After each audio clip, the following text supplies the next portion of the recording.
দুপুর 12টা আল্লাহ তাআলারই একটি খাস নাম 7 বার আপনি পড়বেন।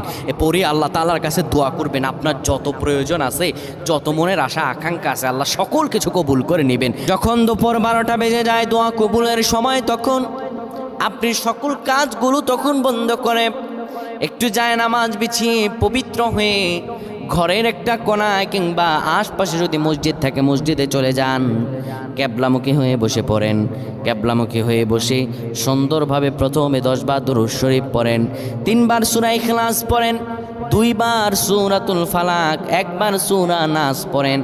এরপরে আপনি আল্লাহ তাআলার এই খাস নামটা ধরে পড়েন, আর রহমান আর রহমান আর রহমান 7 বার পরে এরপরে আবার দুরূদ পরে দোয়া করেন।